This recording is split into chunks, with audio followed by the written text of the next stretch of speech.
করেন chief adviser professor Mohammad Yunus. আজকে আপনারা জানেন গতকাল দুইজন উপদেষ্টা তাদের পদত্যাগপত্র জমা দিয়েছেন এবং আজকে যেহেতু তফসিল ঘোষণা হচ্ছে এবং তফসিল ঘোষণার সাথে সাথে তাদের এই পদত্যাগ কার্যকর হবে। তো তাদের সম্মানে আজকে চিফ অ্যাডভাইজার একটা লাঞ্চ হোস্ট করেন এবং তারা দুজনই আজকে তাদের লাস্ট ক্যাবিনেট মিটিং এ ছিলেন।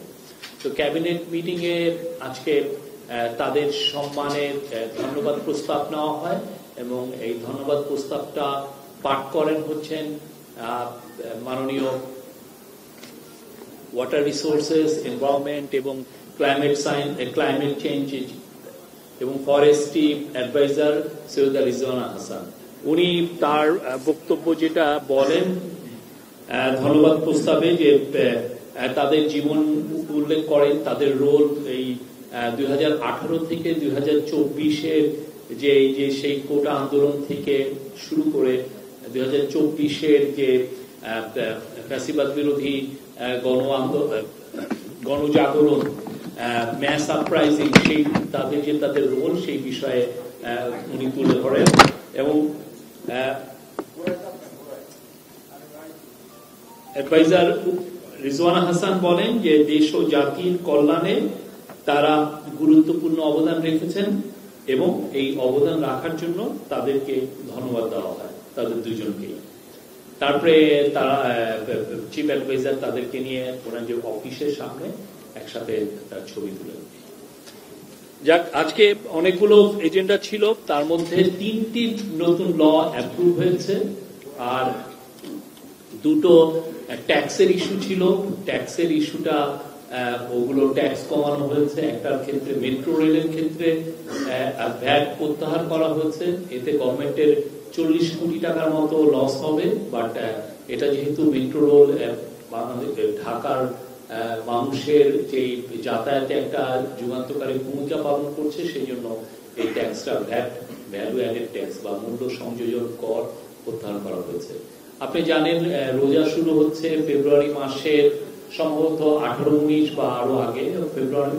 তখন ফেব্রুয়ারি মাসে আমাদের ধর্মপ্রাণ মুসলমান ভাই বোনরা অনেকেই খেজুর দিয়ে তাদের ইফতারিটা করেন।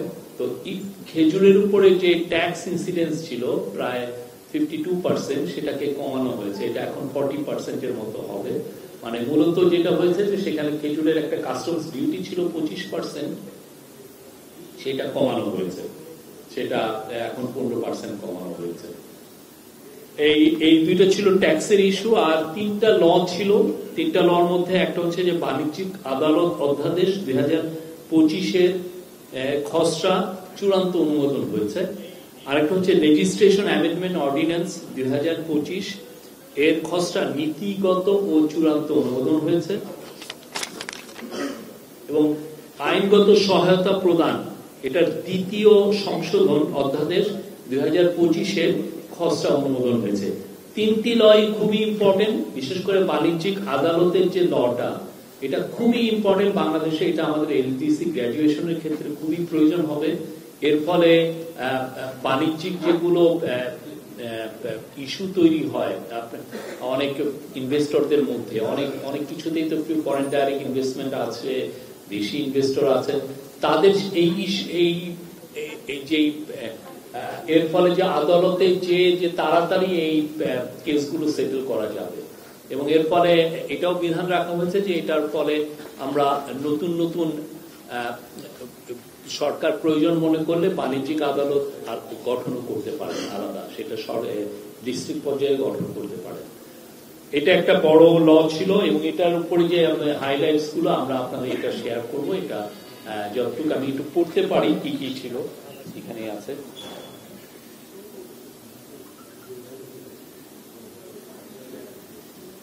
আমি পড়ছি। এটার প্রয়োজনীয়তা, এটার মূল প্রয়োজনীয়তা হচ্ছে স্বল্পোন্নত দেশ থেকে উত্তরণের জন্য বাংলাদেশের যেসব লক্ষ্যমাত্রা নির্ধারণ করেছে তার মধ্যে বাণিজ্যিক আদালত প্রতিষ্ঠা অন্যতম। উত্তরণ পরবর্তী বৈশ্বিক প্রতিযোগিতায় বাংলাদেশের সাফল্য এখন কেবল শুল্ক সুবিধার উপর নির্ভর করবে না, বরং নির্ভর করবে বাণিজ্যিক বিরোধে দ্রুত যোগ্য ও কার্যকরভাবে নিষ্পত্তি করার সক্ষমতার উপর। এলডিসি সুবিধা হারানোর পর বাংলাদেশকে বিনিয়োগ বৃদ্ধি, রপ্তানি বহির্মুখীকরণ এবং গ্লোবাল ভ্যালু চেইনসে আরো গভীরভাবে একীভূত হওয়ার উপর বেশি নির্ভর করতে হবে। সেখানে চুক্তি বাস্তবায়ন ও বিনিয়োগকারীর আস্থা অত্যন্ত গুরুত্বপূর্ণ নির্ধারক হয়ে উঠবে। একটি কার্যকর বাণিজ্যিক আদালত প্রতিষ্ঠা বাংলাদেশের প্রাতিষ্ঠানিক প্রস্তুতিকে সুস্পষ্টভাবে তুলে ধরবে, ব্যবসা পরিচালনায় ব্যয় ও সময় কমাবে, আইনের শাসন সম্পর্কে ইতিবাচক ধারণা শক্তিশালী করবে এবং বিদেশি প্রত্যক্ষ বিনিয়োগ মানে ফরেন ডাইরেক্ট ইনভেস্টমেন্ট আকর্ষণ ও এলডিসি উত্তরণ পরবর্তী বৈশ্বিক অর্থনীতিতে সমমর্যাদায় আলোচনায় অংশগ্রহণের সক্ষমতা বৃদ্ধি করবে। বাংলাদেশের স্বল্পোন্নত দেশ থেকে মসৃণ উত্তরণের জন্য মানে স্মুথ ট্রানজিশনের জন্য সরকার কর্তৃক প্রস্তুতকৃত স্মুথ ট্রানজিশন স্ট্র্যাটেজি এসটিএস এর আওতায় বাণিজ্যিক আদালত গঠন একটি আশু বাস্তবায়নযোগ্য পরিকল্পনা এবং এর দায়িত্ব আইন, বিচার ও সংসদ বিষয়ক মন্ত্রণালয়ের আইন ও বিচার বিভাগকে প্রদান করা হয়েছে। আইনটির মূল বৈশিষ্ট্য হল বাণিজ্যিক বিরোধকে সংজ্ঞায়িত করা হয়েছে, যার মধ্যে আছে আমদানি রপ্তানি, ব্যবসায়িক চুক্তির ব্যাখ্যা, বিমান জাহাজ সম্পর্কিত লেনদেন ও চুক্তি, intellectual property, share holder, joint venture, franchise, partnership সম্পর্কিত বিরোধ। 2, প্রয়োজনীয় সংখ্যক বাণিজ্যিক আদালত গঠনের বিধান রাখা হয়েছে, যেখানে বাণিজ্যিক আইন ও বাণিজ্যিক বিরোধ সম্পর্কে অভিজ্ঞতা সম্পন্ন জেলা জজ বা অতিরিক্ত জেলা জজ পর্যায়ের বিচারক নিয়োগ দেওয়ার বিধান রাখা হয়েছে। বাণিজ্যিক আদালতের বিচার 3, বাণিজ্যিক আদালতের বিচার ত্বরান্বিত করতে বেশ কিছু বিশেষ বিধান রাখা হয়েছে, যেমন স্যুট ম্যানেজমেন্ট হিয়ারিং, প্রযোজ্য ক্ষেত্রে মৌখিক সাক্ষ্য, না নিয়ে দালিলিক সাক্ষ্য ও শুনানির মাধ্যমে রায় ইত্যাদি। 4, দ্রুততম সময়ের মধ্যে মামলা নিষ্পত্তিতে মধ্যস্থতা ও সংক্ষিপ্ত বিচারের বিধান রাখা হয়েছে, মানে আরবিট্রেশনের বিধান রাখা হয়েছে। গত 4 ডিসেম্বর এইটা নিয়ে একতরফা আলোচনা হয়েছে ক্যাবিনেটের মিটিং এ। ওই বৈঠকে উপস্থাপিত খসড়ার নতুন কয়েকটি বিষয়ে সন্নিবেশ করা হয়েছে। সেগুলো হচ্ছে 1, মামলার খরচ সম্পর্কিত বিধান যুক্ত করা হয়েছে, যেখানে ব্যর্থ পক্ষ কর্তৃক সফল পক্ষকে খরচ প্রদানের আদেশের বিষয়ে আদালতকে এখতিয়ার দেওয়া হয়েছে। 2, সুদ গণনার ক্ষেত্রে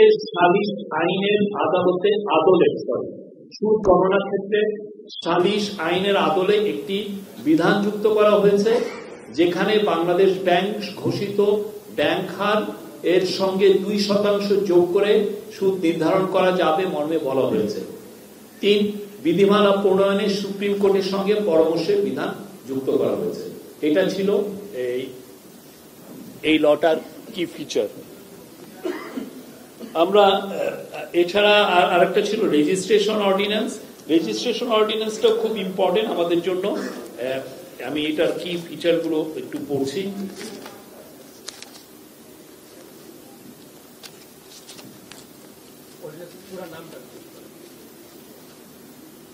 রেজিস্ট্রেশন, তারপরে ব্র্যাকেটে অ্যামেন্ডমেন্ট অর্ডিন্যান্স 2025 এর খসড়া নীতিগত ও চূড়ান্ত অনুমোদন হয়েছে আজকে।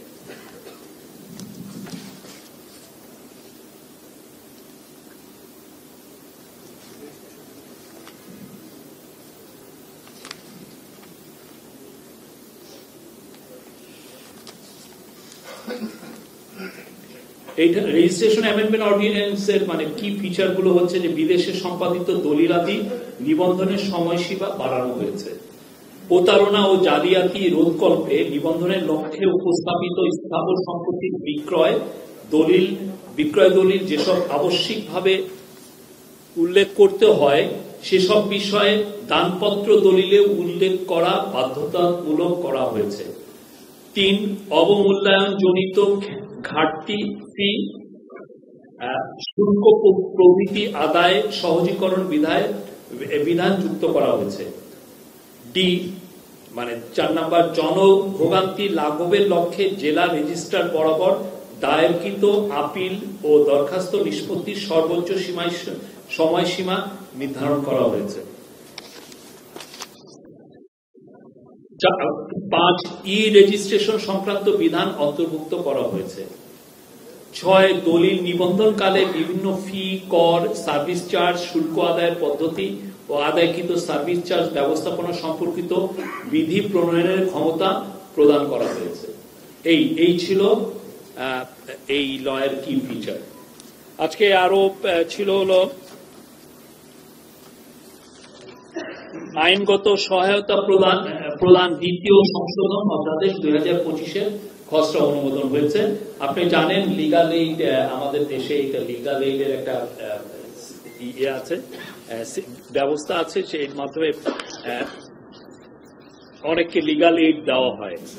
তো এই বিষয়ে আজকে যথেষ্ট আমি বলবো যে একটা প্রাণবন্ত ডিসকাশন হয়েছে এবং এইটার কি ফিচার হচ্ছে বিচার বিভাগ সংস্কার কমিশনের প্রতিবেদনের, এটা ছিল হলো আপনি জানেন বিচার বিভাগ একটা সংস্কার কমিশনের একটা আমরা একটা কমিশন করা হয়েছিল, ইন্টারিম গভর্নমেন্ট করেছিল এবং 30টি দল তারা যখন রিফর্ম কমিটি ন্যাশনাল কনসেনসাস কমিশনের সাথে কথা বলে তখন এই আইনগত সহায়তা প্রদান এই বিষয়টা বারবার এটা জোর দেওয়া হবে সবার পক্ষ থেকে এটা যাতে থাকে। এটা এখন যেটা হবে যে এই নতুন লর ফলে জাতীয় আইনগত সহায়তা প্রদান সংস্থাকে একটা অধিদপ্তরে রূপান্তর করা হবে। এটা একটা আগে ছিল একটা সংস্থা, মানে একটু লোয়ার র্যাঙ্ক ছিল, এটা এখন অধিদপ্তর হবে। অধিদপ্তর মানে হচ্ছে এটাকে লিড করবেন এখন একটা মহাপরিচালক, আর এটার জন্য একটা জাতীয় উপদেষ্টা পরিষদ গঠন করা হবে। এটা একটা মহানগর কমিটি, আগে এটা মূলত ছিল একটু মানে ডিস্ট্রিক্ট এই বেশি ছিল, এখন এটা একটা মহানগর কমিটি করা হবে এবং মহানগর কমিটির দায়িত্ব কার্যাবলী এখানে নির্ধারণ করে দেওয়া হয়েছে। তারপরে এটা যারা মধ্যস্থতাকারী করবেন এই দিকে তাদের সনদ, মেয়াদ, নবায়ন ও বাতিলকরণ ইত্যাদি বিষয়ও এই লতে উঠে এসছে।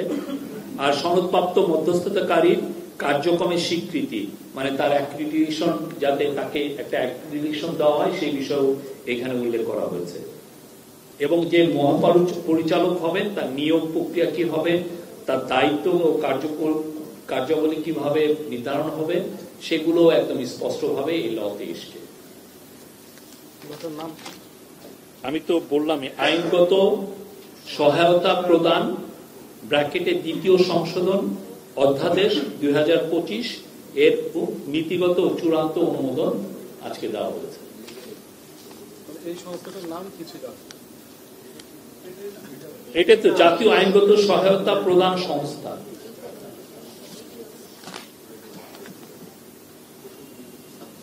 আর আমি তো বাকিগুলো বললাম। আরো কয়েকটা বিষয় আমরা আজকে ক্যাবিনেট অলসো ডিসিশন নিয়েছে। গ্রেনাডা, আপনি জানেন এটা ক্যারিবিয়ান সাগরের একটা দেশ, দ্বীপ রাষ্ট্র, তাকে বাংলাদেশ স্বীকৃতি দিয়েছে। তারা আজকে ক্যাবিনেট এটার অ্যাপ্রুভাল দিয়েছে, তাকে স্বীকৃতি দেওয়া। গ্রেনাডা অনেকগুলো ইন্টারন্যাশনাল ফোরামের সাথে তারা জড়িত, তো গ্রেনাডার সাথে আমাদের যাতে সম্পর্ক আরো গভীর হয়, এটার মাধ্যমে আমরা মনে করছি যে তাদের সাথে বাংলাদেশের সম্পর্ক আরো বেটার হবে এবং আরো ক্লোজ রিলেশনশিপ আমরা করতে পারবো।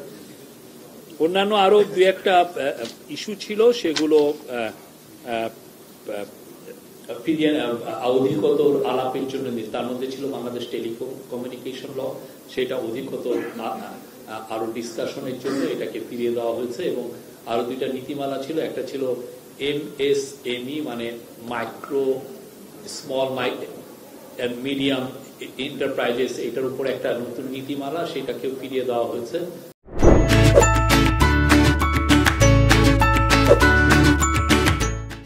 এবং আর একটা নীতিমালা, সেটা হচ্ছে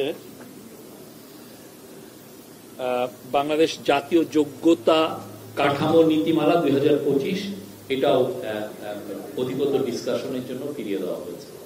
এই ছিল আজকে ক্যাবিনেটের মিটিং এর বিষয়বস্তু। তবে এর মধ্যে চিফ অ্যাডভাইজার একটা বিষয় জোর দিয়ে বলেছেন, সেটা হচ্ছে যে আরো কিছু ডিসকাশন। আজকে জানেন আপনি 6টার সময় তফসিল ঘোষণা হচ্ছে, তো তফসিল ঘোষণার পরিপ্রেক্ষিতে আইন শৃঙ্খলা পরিস্থিতি নিয়ে আজকে আলোচনা হয়েছে। সচিবালয়ের যে কালকে যে অনাকাঙ্ক্ষিত ঘটনা ঘটলো সেগুলো নিয়ে কথা হয়েছে। আর আরেকটা বিষয় সেটা হচ্ছে যে বাংলাদেশে আপনি জানেন আমরা এই অনলাইন এবং এআই আসার পরে জালিয়াতি বেড়ে গেছে অনেক, মানে এটা একটা জালিয়াতির সমুদ্র বলা যাবে, মানে এত স্কেলে জালিয়াতি হচ্ছে। এর ফলে যেটা হচ্ছে যে বাংলাদেশের সুনাম খুবই নষ্ট হচ্ছে বিভিন্ন দেশে। আমাদের দেশের একটা বড় জালিয়াত চক্র অনেক মানুষকে ঠকাচ্ছেন, ঠকিয়ে দেখা যাচ্ছে তারা ভিসাও জালিয়াতি করছে। তো এটার ফলে যেটা হচ্ছে যে অনেক দেশে আমাদের নাগরিকরা হ্যারাসমেন্টের শিকার হচ্ছেন, তাদের ভিসা প্রসেসে সমস্যা হচ্ছে। তো এইটাকে জালিয়াতকে কিভাবে, জালিয়াত চক্রকে বা জালিয়াতিকে কিভাবে রোধ করা যায় সে বিষয়ে আজকে চিফ অ্যাডভাইজার সুস্পষ্ট নির্দেশ দিয়েছেন যে যাতে এটার উপরে একটা সেপারেট ল করা হয়।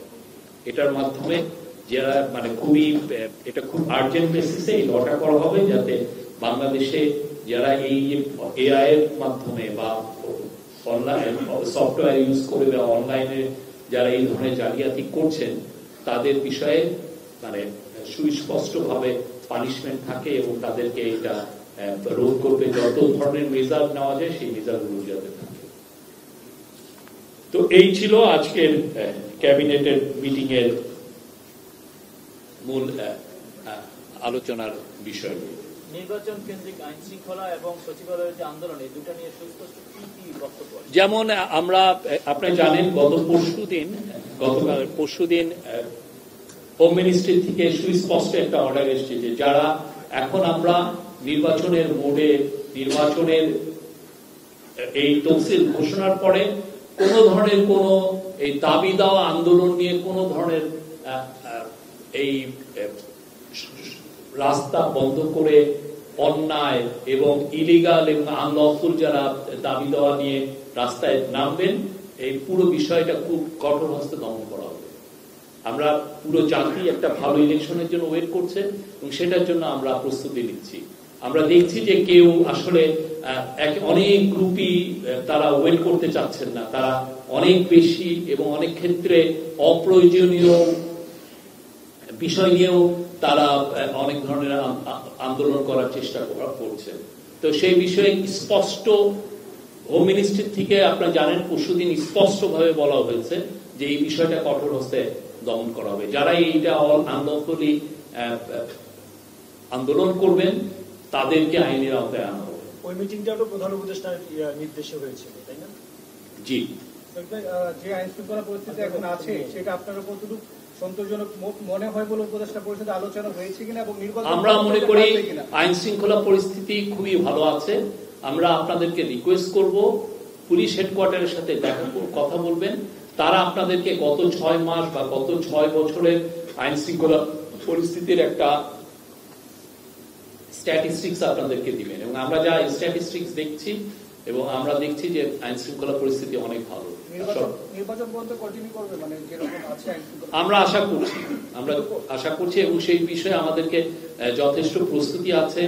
আপনি জানেন যে এই নির্বাচনকে সামনে রেখে 1.5 লক্ষ পুলিশকে ট্রেনিং দেওয়া হয়েছে, 5.5 লক্ষ আনসারের ট্রেনিং শেষ পর্যায়ে বা অলরেডি শেষ হয়ে গেছে। বডি অন ক্যামেরা কিভাবে চালাতে হয় সে নিয়ে ট্রেনিং হচ্ছে, সিসিটিভি টিভি এটা নিয়ে ট্রেনিং হচ্ছে। মাঠ পর্যায়ে পদায়ন অলরেডি হয়ে গেছে, ওসি, এসপি, ডিসি, ইউএনওদের পদায়ন হয়েছে।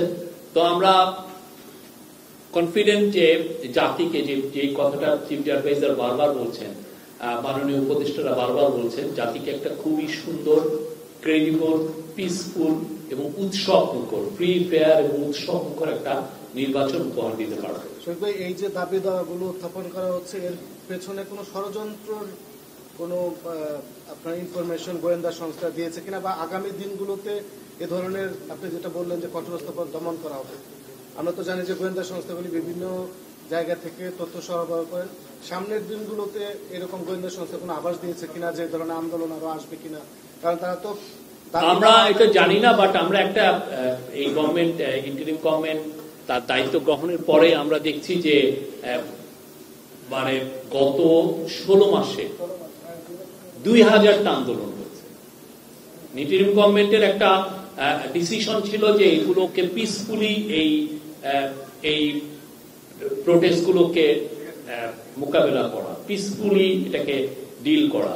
তো আমরা সেইভাবে পিসফুলি এইটাকে যতটা পিসফুল আপনারা দেখেছেন গত এই 2000 প্রোটেস্টের ক্ষেত্রে একবারও কোনো লাইভ বুলেট কোনো ছোড়া হয়নি, কোনো রাবার বুলেট পর্যন্ত নিক্ষেপ করা হয়নি। খুব রেয়ার ক্ষেত্রে টিয়ার গ্যাস মারা হয়েছে এবং বেশিরভাগ ক্ষেত্রে হয়তো বা গরম একটু পানি বা কিছু কিছু ক্ষেত্রে লাঠিচার্জ, মৃদু লাঠিচার্জ, এর বাইরে কিছু হয়নি। আমরা আইন শৃঙ্খলা বাহিনী যথেষ্ট ধৈর্যের পরিচয় দিয়েছে। বাংলাদেশের ইতিহাসে এটা একটা রেয়ার একটা ঘটনা। আপনি যদি আগে আমাদের ক্রাউড কন্ট্রোল মেজার গুলো দেখেন কিভাবে মানে স্বৈরাচাররা করেছেন, বা তারও আগে আপনি যদি দেখেন, তার থেকে আমরা বলবো যে আমরা যে ইভেন্টের যেগুলো প্রোটোকল আছে, আপনার ক্রাউড কন্ট্রোলের যেগুলো মেজার আছে, সেগুলোকেই আমরা মানে আমাদের পুলিশ সেটাকে ইমপ্লিমেন্ট করার চেষ্টা করেছে।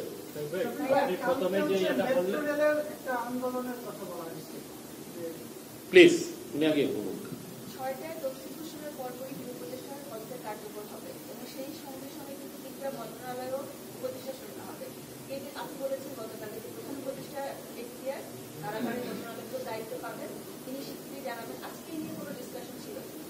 এটা নিয়ে কোনো ডিসকাশন হয়নি, বাট এটা যেহেতু চিফ অ্যাডভাইজারের এখতিয়ার, উনি ঠিক ডিউ টাইমে ওনার অফিস থেকে এটা জানানো হবে।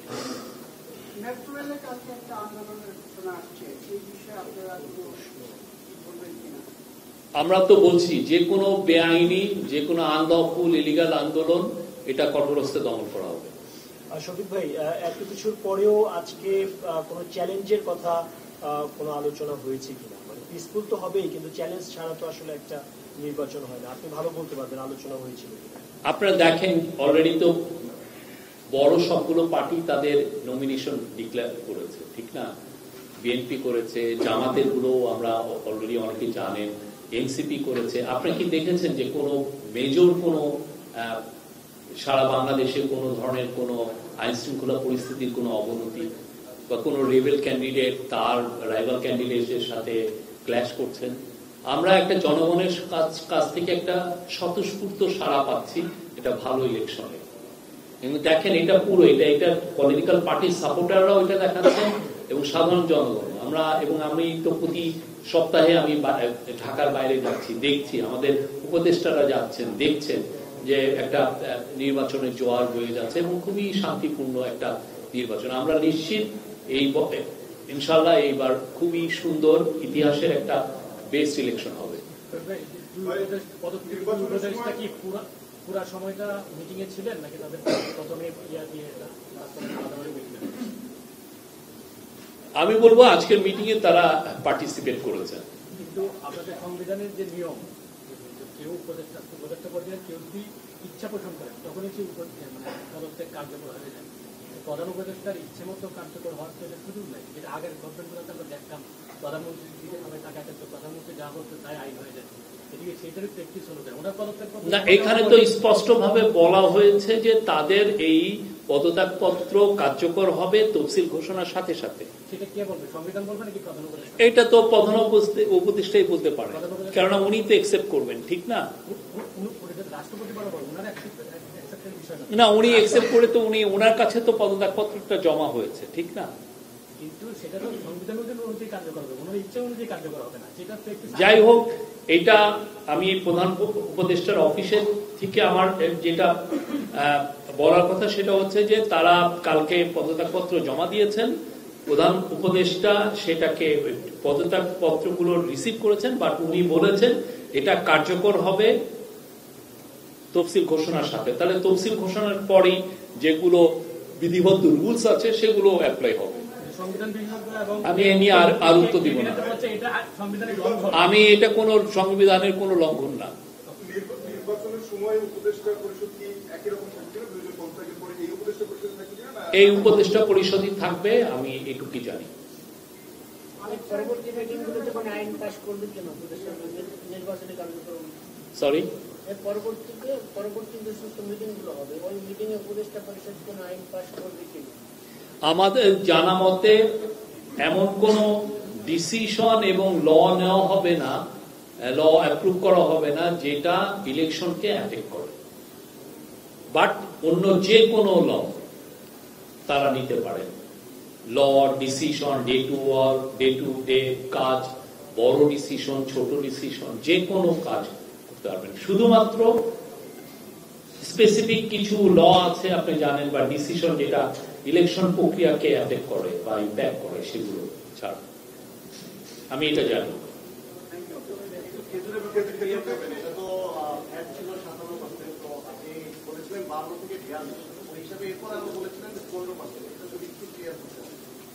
আমি আপনাকে দেখেই বলি,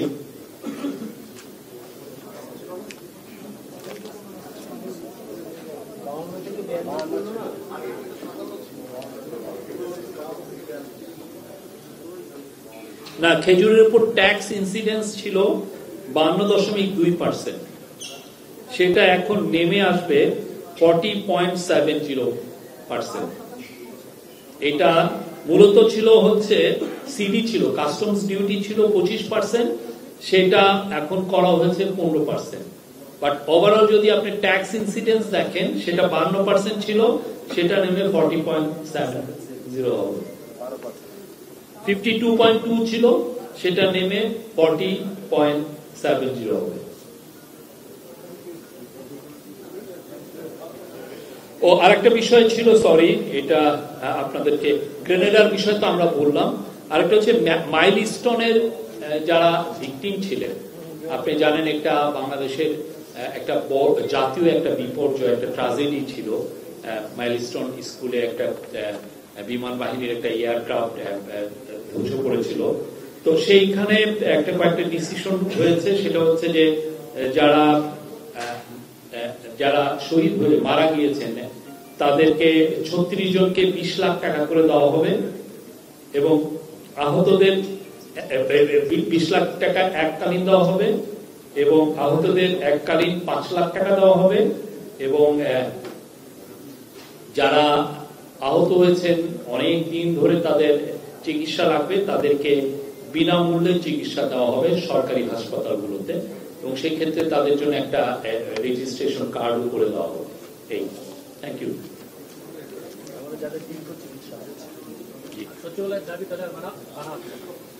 আমরা তো বলছি যে আমরা আশা করি সবাই, আমরা যেহেতু মানে জাতি অধীর আগ্রহে আছে একটা ভালো নির্বাচনের জন্য, আমরা আশা করছি সবাই এই বিষয়ে আমাদেরকে কোঅপারেট করবেন।